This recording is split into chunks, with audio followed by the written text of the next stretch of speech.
देश और दुनिया में तमाम तरह के रिकॉर्ड बन चुके हैं और इसी तरह आगे भी रिकॉर्ड बनाने की ये प्रथा चलती रहेगी। लोग कुछ नया करने और सबसे अलग रिकॉर्ड बनाने की कोशिशों में जुटे हुए हैं। ज्यादातर ये क्रेज युवाओं में देखा जा रहा है। रिकॉर्ड्स बनाने की लिस्ट में कोई सबसे लंबी दाढ़ी रखने की प्लानिंग कर रहा है तो कोई सबसे लंबे नाखूनों का रिकॉर्ड बना रहा है। इस वीडियो में आज हम आपको ऐसे शख्स के बारे में बताने वाले हैं जिसने सबसे ज्यादा शादी करने का रिकॉर्ड बना लिया है। दरअसल ये पूरा मामला साल 1949 से लेकर 1981 के बीच का बताया जा रहा है।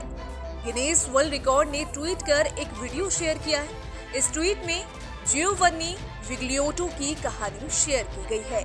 इस कहानी में बताया गया है कि ऐसा कहा जाता है कि उसका असली नाम जियोवन्नी विग्लियोटो नहीं था, लेकिन आखिरी पत्नी से शादी करने के दौरान उस शख्स ने जियोवन्नी विग्लियोटो नाम का ही इस्तेमाल किया था।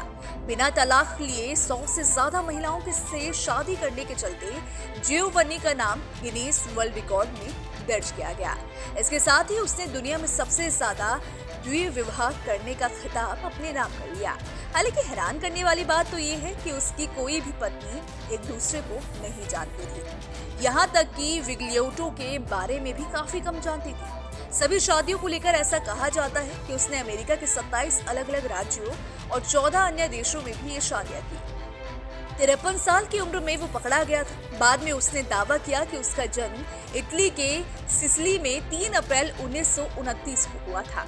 तब उसने अपना असली नाम निकोलाई पेरुस्कोव बताया था। हालांकि बाद में ये प्रोसिक्यूटर की तरह कहा गया कि उसका रियल नेम फ्रेड जिप है और उसका जन्म 3 अप्रैल 1936 को न्यूयॉर्क में हुआ था। बताया गया है कि वो सभी महिलाओं को चोर बाजार में मिलता था और पहली डेट पर ही किसी भी महिला को प्रपोज कर देता था। शादी होने के बाद वो अपनी पत्नी के पैसे और बाकी कीमती सामान लेकर भाग जाता था। गिनीज वर्ल्ड रिकॉर्ड की वेबसाइट के मुताबिक वो महिलाओं से कहता था कि मैं काफी दूर रहता हूँ और इसलिए अपना सारा सामान लेकर मेरे पास आ जाओ। उसके कहने पर जब महिलाएं सारा सामान पैक कर लेती थी तो विग्लियोटो ट्रक में उनका सामान भरकर भाग जाता था। इसके बाद फिर वो उस महिला को नजर नहीं आता था। वो सारा चोरी का सामान चोर बाजार में बेच देता था। यहीं से वो दूसरी महिलाओं को शिकार बनाता था।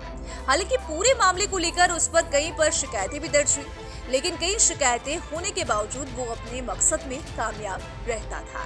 हालांकि उसकी आखिरी शिकार बनी महिला ने उसे अमेरिका के फ्लोरिडा में धर दबोचा। इस महिला का नाम शारोन क्लार्क था और ये इंडियाना के चोर बाजार में मैनेजर का काम करती थी। अमेरिकी अधिकारियों ने विग्लियोटो को 28 दिसंबर 1981 को पकड़ा।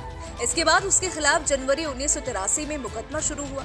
इस मामले में उसे 34 साल जेल की सजा हुई।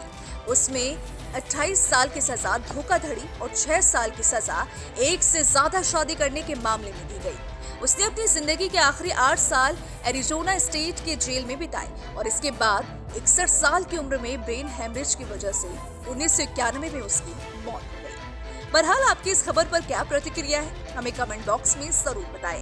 बाकी देश दुनिया की तमाम खबरों से जुड़े रहने के लिए सब्सक्राइब कीजिए हमारा डिजिटल चैनल और देखते रहिए न्यूज़ नेशन।